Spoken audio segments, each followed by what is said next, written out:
Squad का ऐलान किया जो बांग्लादेश जाएगी और 20, 24 और 26, 20, 22 और 24 जुलाई को वहां पर T20 मैचेस खेलेगी। उसके बाद फिर वेस्ट इंडीज भी जाना है, लेकिन उस टीम का ऐलान नहीं किया।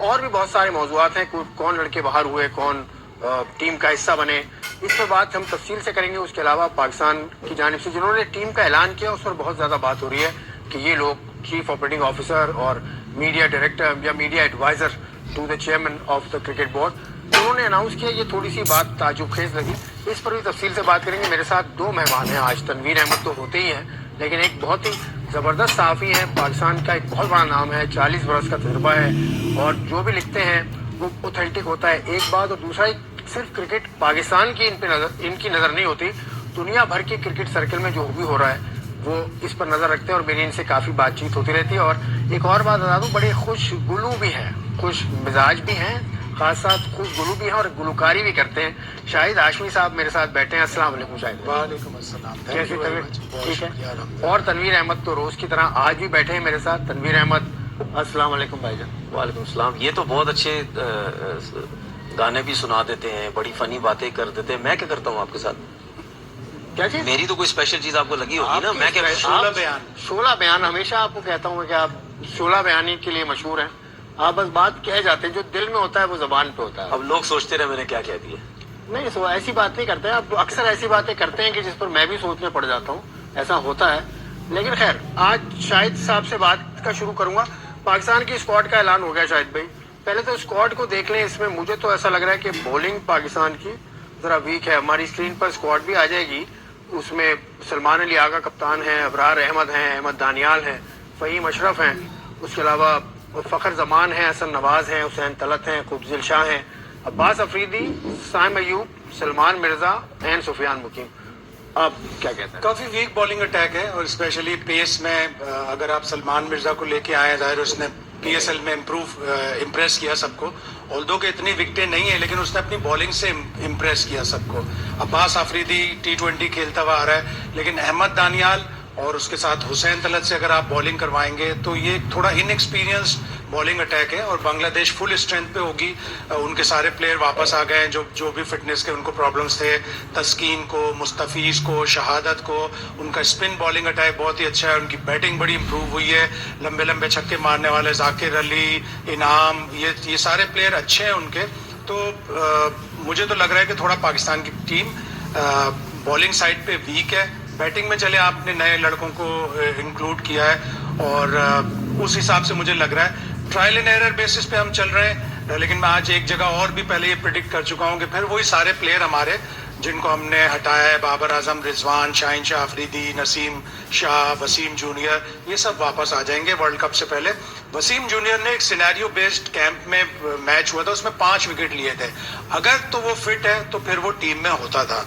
और उसने PSL में कोयटा ग्लेडिएटर्स के लिए बड़ी अच्छी बॉलिंग की। ऑल्दो वो 10-12 विकेटों से बहुत आगे नहीं गया, उसको बहुत विकेटें नहीं मिली, लेकिन उसने बड़ी इंप्रेसिव बॉलिंग की थी PSL में। तो डाउट्स है। और सबसे बढ़कर फिर आपने किसी भी सिलेक्शन कमेटी के मेंबर को नहीं बुलाया। ये तो बात इस तरह बड़े अजीब। आपका प्रोग्राम सिली पॉइंट है तो सिली स्टाइल था आज टीम अनाउंस करने का। सिली स्टाइल था, यकीनन सिली स्टाइल। मुझे तो ऐसा लगा सिली।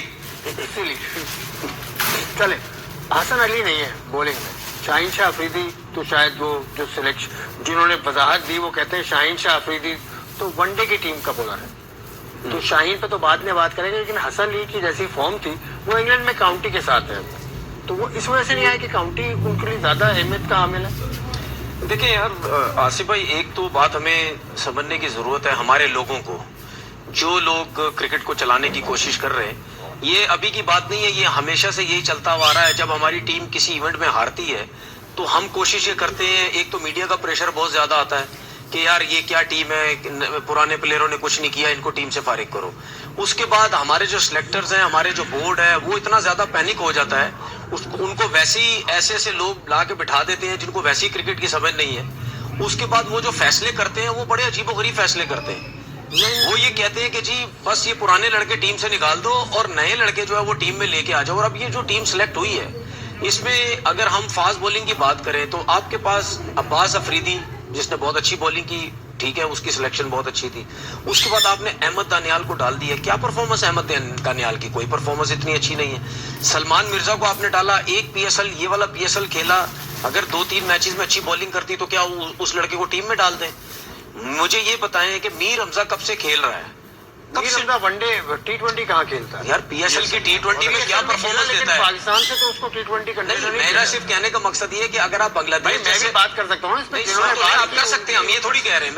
मैं तो सुन तो रहा हूँ, बर्दाश्त कर तो रहा हूँ इतने अरसे से आपको।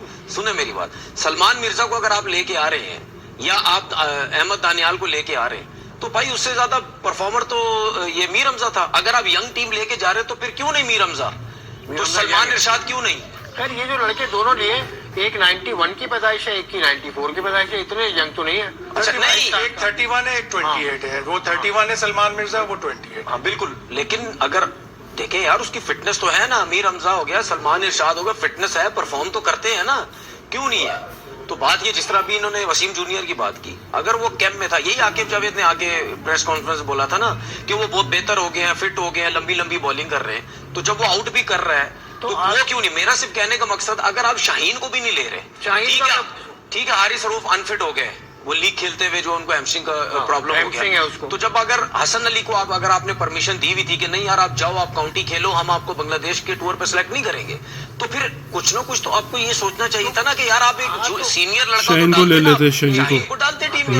अब होगा क्या, यही लड़के वहां जाके खेलेंगे, अगर 19-20 कोई हो गया फिर वही मेरी वाली बात वापस आ जाएंगे, पक्की हो जाएगी ना कि रिजवान और बाबर वापस आएंगे, तो हम देख लेंगे, फिर यही होगा। चैनल सब्सक्राइब कर लो यार, जिन्होंने टीम अनाउंस की, वीडियो आपके लिए लाता हूँ, बहुत औखा कर गया यार। तो क्या सवाल करें? इनसे सवाल हुआ कि अब शाहीन अफरीदी मिस है जी, शाहीन अफरीदी मिस है, तो उन्होंने जवाब क्या दिया ये सुनिए पहले। तो टीम जो दे दी है उसमें शाहीन का नाम नहीं है, शाहीन के लिए कोई लॉजिकल उन्होंने जवाब नहीं दिया, और वो क्यों देंगे लॉजिकल जवाब, उनका काम ही नहीं है। बड़ा हैपेसेड वे में टीम का अनाउंसमेंट हुआ। पहले ये सुना था कि कैंप के प्लेयर्स, कैंप के प्रोबेबल्स अनाउंस होंगे, फिर 1-2 दिन बाद टीम अनाउंस होगी। एकदम से जैसे अब्रप्टली न्यूजीलैंड से फोन आया कि भाई टीम अनाउंस कर दो, माइक हैसन का आपने टीम अनाउंस कर दी। और आपने अभी तक शाहीन शाह अफरीदी को आप न्यूजीलैंड लेके गए, वहां 5 में से 4 मैच वो खेला, ठीक है, उसको थोड़े रन ज्यादा पड़े, लेकिन वो आपका प्रीमियर फास्ट बॉलर है, उसको आपको एतमाद में लेना होगा।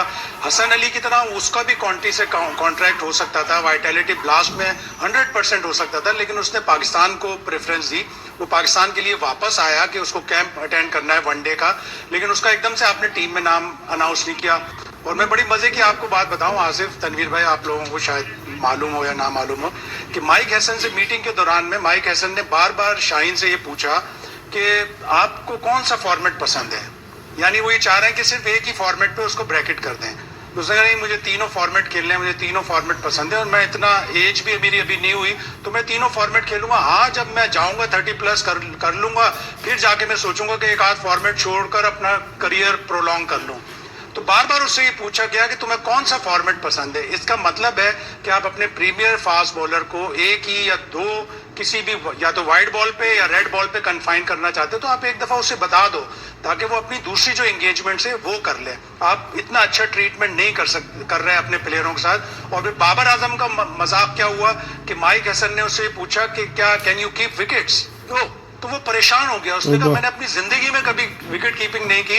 अब हैसन का ये पॉइंट है कि मैं मल्टी टैलेंटेड प्लेयर लाऊंगा जो एक से ज्यादा सिर्फ बैट्समैन ना हो, बॉलिंग भी कराता हो, और अगर बैट्समैन हो तो वो विकेट कीपिंग भी कर सके, जैसे साहबजादा फरहान से कर रहे हैं। और आज भी प्रेस रिलीज में विकेट कीपर ब्रैकेट में लिखा है साहबजादा फरहान का। उसकी बैटिंग खराब कर देंगे, उसको कीपिंग करवा के उसको टीम से बाहर करवा देंगे। तो जब बाबर आजम से ये पूछा जा सकता है तो किसी से भी पूछा जा सकता है। बाबर आजम शॉक हो गया कि मैंने अपनी लाइफ में कभी कीपिंग नहीं की, तो अब मैं दोबारा से अपना करियर शुरू करूं और कीपिंग स्टार्ट कर दूं। ये शाहीन की बात तो मैं कर रहा था आपसे, लेकिन ये बाबर से कीपिंग, ये क्या लॉजिक है? बाबर से कीपिंग तो जिस बंदे ने सवाल किया वो आपका पाकिस्तान टीम का हेड कोच है माइक हैसन। अब आप उस बंदे को इतने पैसे दे रहे हो और वो आके इस किस्म की बातें कर रहा है। आपको याद होगा, आपने इसी शो में मेरे से एक सवाल किया था कि माइक हैसन ये करने की कोशिश कर रहा है, जो शाहिद भाई ने भी बताया कि वो एक ही बंदे से सारे काम करवाने की कोशिश कर रहा है। आप ही ने मुझे बोला था ना कि सारे ऑलराउंडर्स लाने की टीम में कोशिश कर रहा, तो मैंने आपसे क्या बोला था, मैं भी इधर ही हूँ, हैसन भी इधर ही है, करके बता दे, मैं मान जाऊंगा। भाई एक चीजें समझने की कोशिश। लेकिन ऐसा पहले नहीं हुआ क्या? उमर अकमल को विकेट कीपर बनाया गया, सरफराज जब उमर अकमल को जब विकेट कीपर बनाया गया तो आपने makeshift होते हैं। तो उमर अकमल की बातें आपने सुनी नहीं? क्या बोलता रहा कि यार मुझसे क्यों विकेट कीपिंग कराते हो? मैंने कितनी दफा मना किया, मैं विकेट कीपिंग नहीं कर सकता। भाई ऐसा नहीं होता है कि पाकिस्तान टीम में आके आप किसी को बोलो विकेट कीपिंग।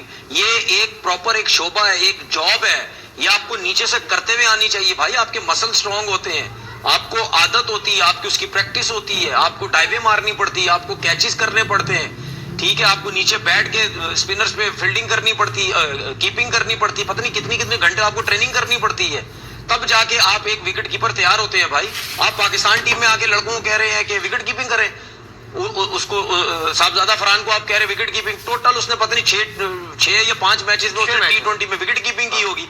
आप उसको विकेट कीपिंग, याद है PSL के मैच में इसने पता नहीं कौन सा मैच था, इसने पहले फील्डिंग की, उसके बाद इसे आउट हो गया। मैंने आपसे क्या बोला, इसको विकेट कीपिंग करवाई गई है जबरदस्ती, और ये इसी वजह से अपनी बैटिंग में पहले दूसरे ओवर में चला के आउट हो गया, वो थक के आउट हो गया।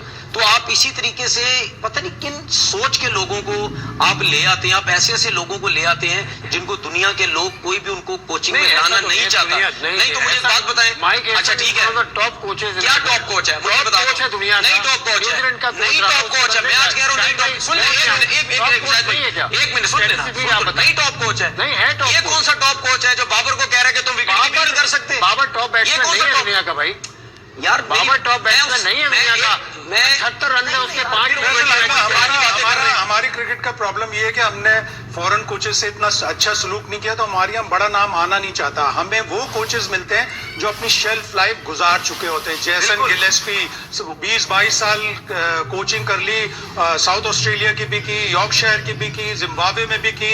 जब वो बिल्कुल मुक गया, जब उसकी शेल्फ लाइफ खत्म हो गई, वो हमारे यहाँ आ गया, भाग गया छोड़ के। गैरी कर्स्टन जिसने इंडिया को जितवा दिया, साउथ अफ्रीका में कोचिंग की, अपनी केप टाउन में कोचिंग एकेडमी चलाता है, जब वो मुक गया वो हमें मिल गया, उससे थोड़े से डिफरेंसेस हुए, हमने उसे फारिग कर दिया। माइक हैसन भी जिस तरह अब उसकी आइडियाज आ रहे हैं, जिस तरह उसकी खबरें आ रही हैं, उसने अपनी शेल्फ लाइफ न्यूजीलैंड और रॉयल चैलेंजर्स बेंगलोर में गुजार दी। रॉयल चैलेंजर्स बेंगलोर को भी टाइटल नहीं जितवा सका कोहली के होते हुए। 900 रन कोहली ने बना दिए एक सीजन में, लेकिन वो भी कोहली के होते हुए आरसीबी को टाइटल नहीं जितवा सका। तो आपको अपने कोचेस पे भरोसा करना पड़ेगा, अपने कोचेस ग्रूम करने पड़ेंगे जो प्रॉपर आइडिया के साथ। किसी भी बैट्समैन को जिसने पहले कीपिंग ना की हो, आप उसे कीपर नहीं बना सकते।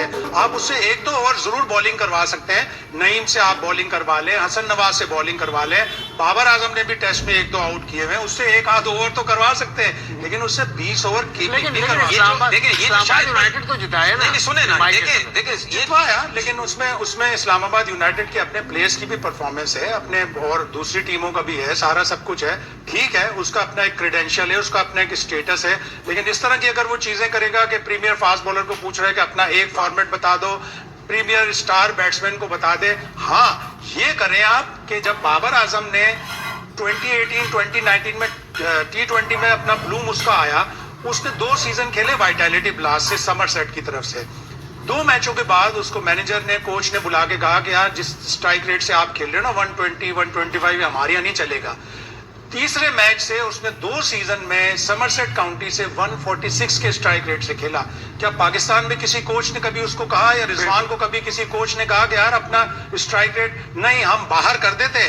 कायदे आजम रहमतुल्लाह अलैह ने आजाद साहब को ड्राइवर रखा, पहले ही दिन उन्होंने गाड़ी ठोक दी रिवर्स करते हुए, तो उनको कहा कि जाओ सीख कर आओ अच्छी तरह ड्राइविंग करना, निकाला नहीं उन्हें। तो यही तरीके कार है ना, निकाला नहीं, सीख कर आओ तो सीख के आ जाना बाबर। शायद हाँ, मैं इससे रोका है, सीख कर आ जाओ। 50 दफा यहाँ और बाबर के बारे में बता दूं, मैंने कल उसकी फुटेज देखी है जो पाकिस्तान क्रिकेट टीम के साथ एक साहब है, उन्होंने मुझे शेयर की।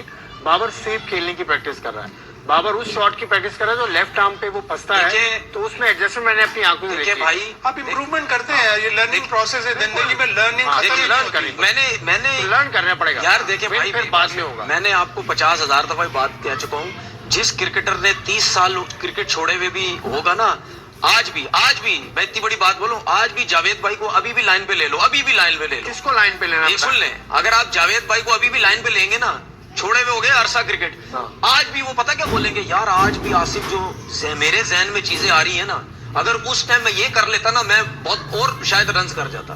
भाई जिंदगी भर आप क्रिकेट छोड़ भी दो, आप उसके बारे में सीखते रहते हैं। तो भाई बाबर हो गया या रिजवान, ये जो भी है, मैं हमेशा ये बोलता हूं कि भाई अगर उनका आप ये समझते हैं कि T20 क्रिकेट के हिसाब से उनका गेम उस लेवल का नहीं है, ठीक है, तो आप उसमें और बेहतरी लाने की कोशिश करें, उनको जाने मत दें, क्योंकि वो प्लेयर हैं, रन ठीक है। किए हुए। इसी हम उठा point के पर- बिल्कुल ही साइड पे करते हैं, इसी पॉइंट पर निकाल देते हैं सवाल बिल्कुल। हुआ, इसी पॉइंट पर सवाल हुआ कि बाबर भी नहीं है, शाहीन भी नहीं है, रिजवान भी नहीं है, तो पाकिस्तान क्रिकेट बोर्ड के तर्जुमान आमिर मीर साहब ने क्या कहा वो सुनिए। देखिए शाहिद भाई, दो बातें, बाबर और रिजवान और शाहीन ये तो वनडे स्क्वाड में होते हैं, ये कहा, और दूसरा नायब कप्तान तो दुनिया की कोई टीम अब नहीं बनाती, लेकिन अक्सर पटेल को बनाया था इंडिया ने, मुझे याद है। बाबर आजम और रिजवान को आपने लास्ट टाइम T20 में खिलाया साउथ अफ्रीका सीरीज में दिसंबर में, उनके लिए तो आप कह सकते हैं कि हाँ वो टेस्ट के और वनडे के प्लेयर हैं, लेकिन शाहिन शाह अफरीदी तो अभी मार्च में न्यूजीलैंड की सीरीज में खेला है। नहीं, इस वो चीज को कहाँ हम से सिर्फ- पॉलिसी मान लें कि माइक हेसन ने ये सोचा है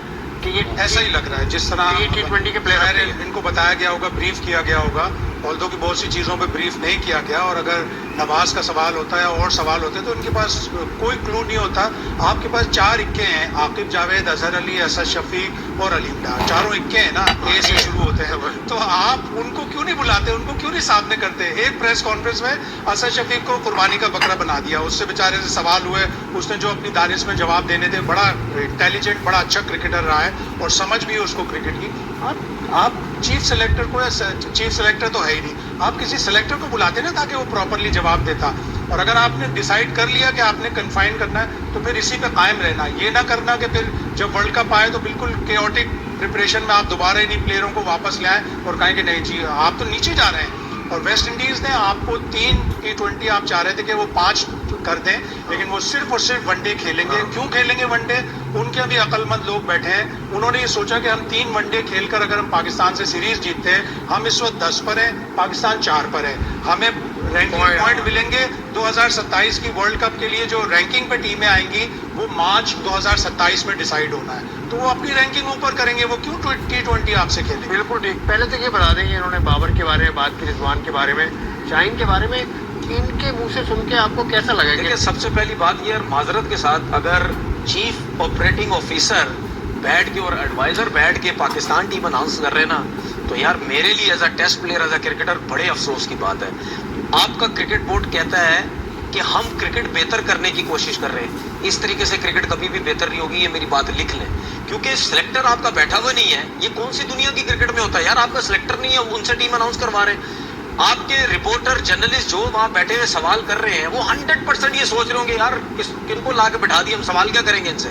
जब क्रिकेटर सामने, सिलेक्टर सामने बैठा होता है तो उनके पास 36 सवाल होते हैं कि आपने अगर नवाज को रखा है क्यों रखा है, अगर वसीम ड्रॉप हो गया तो क्यों ड्रॉप हुआ, ठीक है, बाबर आजम अगर रिजवान आपकी पाइपलाइन में नहीं है तो क्यों नहीं है, आगे आएंगे नहीं आएंगे, 36,000 आप सवाल करते हैं। अब आप देख लें उनसे जो सवाल किया जा रहा है और वो जिस तरीके से जवाब दे रहे, डर डर के वो जवाब दे रहे हैं, क्योंकि उनकी फील्ड ही नहीं है, उनका काम ही नहीं है। ठीक है, बात ये है सीधी सीधी कि भाई चेयरमैन साहब को इन चीजों के ऊपर देखना पड़ेगा, ठीक है, कि ये वो चीजें हैं जिससे आपकी क्रिकेट बोर्ड की जो रिस्पेक्ट है, चीजें हैं वो खराब होती हैं। आप, हम ये नहीं कह रहे, पूरा पाकिस्तान आज कह रहा है, सोशल मीडिया उठा के देख लें, सारा पाकिस्तान कह रहा है कि यार किन लोगों को ला के सामने बिठा दी है कि यार उनको किसी चीज का पता नहीं और वो पाकिस्तान टीम अनाउंस कर रहे हैं। 3-3, 4-4 सिलेक्टर आपके पास, एक सिलेक्टर बेशक ला के बिठा दो, क्या एक सिलेक्टर के पास भी टाइम नहीं है? क्या आकिब जावेद के पास टाइम नहीं है? क्या असद शफीक के पास टाइम नहीं है? क्या अजहर अली के पास टाइम नहीं है? अलीम डार के पास टाइम नहीं है? किसी के पास टाइम नहीं है। आकिब जावेद तो वहीं हाई परफॉर्मेंस सेंटर में बैठते हैं। फिर मुझे तो लग रहा है टाइम नहीं है, फिर वहीं से लाके उनको बिठा दो ना। 5 मिनट की वॉक है मीडिया सेंटर खत्म होगी बात। तो मतलब यार आप क्रिकेट को किस तरफ लेके जाना चाहते हैं? आप क्योंकि मीडिया के जैयत है, आपने मीडिया इंटरेक्शन किया होगा, मेरा जो एक्सपीरियंस रहा है, देखिए इसमें जवाब नहीं आता। इसमें जैसे मोहम्मद वसीम की बात हुई, उसके अलावा मीरा नसीम शाह की बात हुई कि इंजर्ड है नहीं है, हमने पूछा लेकिन जवाब नदार। देखिए इसमें जब अगर उन्होंने बॉलिंग की है तो इसका मतलब है चलो ठीक है, शॉर्ट ऑन फिटनेस कहते हैं आप, लेकिन वसीम जूनियर ने तो पूरा मैच खेला, उसमें 5 आउट किए, तो आपको प्रॉपरली आके या तो बता देते कि नहीं अभी इनका रिहैब चल रहा है तो हम इन्हें टीम में शामिल नहीं कर सकते। इंतजामी तौर पर पाकिस्तान ने मोहसिन नकवी की क़यादत में बड़ा अच्छा किया, जिस तरह हमने चैंपियंस ट्रॉफी कराई, अपग्रेड किए स्टेडियम, टीमों को सिक्योरिटी फराम की, चैंपियंस ट्रॉफी अच्छी तरह की, माइनस वो दो जो बारिश की नज़र हो गए। अगर बारिश का भी इंतजाम अच्छा होता तो टीमें बहुत ज़्यादा 100 आउट ऑफ 100 देती। अभी आपको 90 पॉइंट्स मिले चैंपियंस ट्रॉफी पे, 2 मैच बारिश की नज़र हो गए। बारिश से बचने के लिए, ग्राउंड सुखाने के लिए आपके पास प्रॉपर इंतजाम नहीं थे।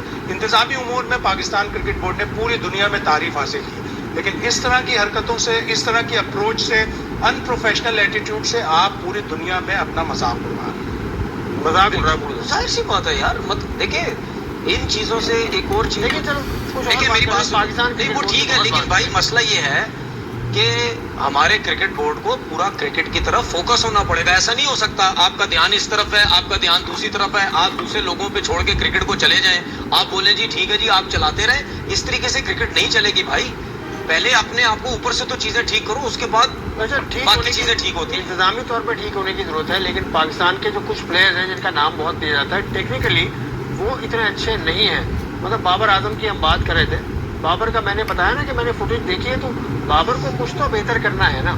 78 रन बनाए उसने 5 T20 जो ये इस साल 78 के। 5 T20 आप कोई 50वां शो है, इससे निकला है कि छठा मैच नहीं खेला ना भाई, उसकी क्या पर्ची है जेब में लेके घूम रहे कि आप उसके बगैर आप बात ही नहीं कर छठा रहे। मैच नहीं खेला ना इस साल वो। 5 मैच में 78 रन है उसके, 15 किए। ओवर द इयर्स पिछले 2-3 साल में हमने कोशिश ही नहीं की कि अपने प्लेयरों को बताएं कि T20 चेंज हुआ है, उस T20 के स्टाइल से खेलो। बाबर हो गया, रिजवान हो गया और दूसरे प्लेयर हो गए, हमने कोशिश ही नहीं की। और गैरी कर्स्टन ने करने की कोशिश की तो उसको ऐसे डिफरेंसेस पैदा हो गए कि उसको छोड़ के जाना पड़ा। 43 हमने T20 वर्ल्ड कप में जब हमने फाइनल खेला, उसके बाद से हमने 43 T20 खेले, 27 हमने हारे, 14 हमने जीते हैं। उन 14 में से हमने 7 मैच न्यूजीलैंड के खिलाफ जीते हैं, इसलिए कि हमने खेले ही 20 मैच थे, उनमें से हमने 7 जीते हैं। 3 मैच हमने आयरलैंड से जीते हैं, 2 मैच हमने जिम्बाब्वे से जीते हैं, 1 मैच हमने हांगकांग से जीता है, 1 मैच हमने कनाडा से जीता है। यानी हमने टॉप टीमों में से किसी से भी कोई मैच नहीं जीता अपार्ट फ्रॉम न्यूजीलैंड, इसलिए कि न्यूजीलैंड से हमने मैचेस ही बहुत ज़्यादा खेल लिए।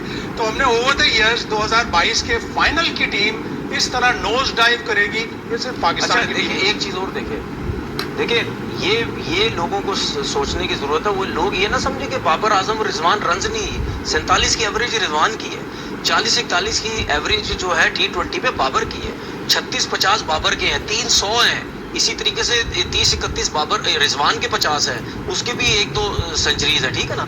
तो इसका मतलब रन्स आते हैं उनको करने, ऐसा नहीं है कि उनको रन्स नहीं करने आते। रन्स आते तो T20 में इतने रन्स किए है ना। कहने का मकसद ये है कि अगर वो आप जो क्रिकेट उनसे खिलवाना चाह रहे हैं वो उसमें थोड़ा सा बेहतरी करें। लेकिन मैं आज ये बता दूं कि अगर आप ये कहते हैं कि बाबर और जो रिजवान है वो अगर ये हसन नवाज की तरह खेलने लग जाए, साइम अयूब की तरह खेलने लग जाए, फखर जमान की तरह, वो इस तरह नहीं खेल सकते। जो रूट कितना बड़ा प्लेयर है, केन विलियमसन कितना बड़ा प्लेयर है, आप इनके ऊपर भी ये काम करेंगे जी इनकी तरह खेलें, वो नहीं खेल सकते। ठीक है। आप सिर्फ ये उनसे कह सकते हैं, जिस तरह भी शाहिद भाई ने थोड़ी देर पहले बात की कि यार अगर आपका 130 का स्ट्राइक रेट है, आप उसको 145 पे ले जाएं, 140 पे ले जाएं। आप ये चीजें बेहतर कर सकते हैं। जो आप डॉट बॉल खेलते हैं, ये शॉट सिलेक्शन आपके पास कम है, उनको अगर आप बेहतर करेंगे तो आपकी स्ट्राइक रेट ऑटोमेटिकली बेहतर हो जाएगा। Point लेकिन आगे आप तनवीर। उनको अगर छक्के वाला प्लेयर बनाना चाहते हैं वो नहीं बन सकते। वो प्लेयर, हर प्लेयर का एक जॉनरे होता है, उसके हिसाब से अब अगर किसी को, आप गजल सिंगर है, उसको कहें कि पॉप में गाना गाना है, तो दिस इज नॉट पॉसिबल। एक ब्रेक तो पॉसिबल है,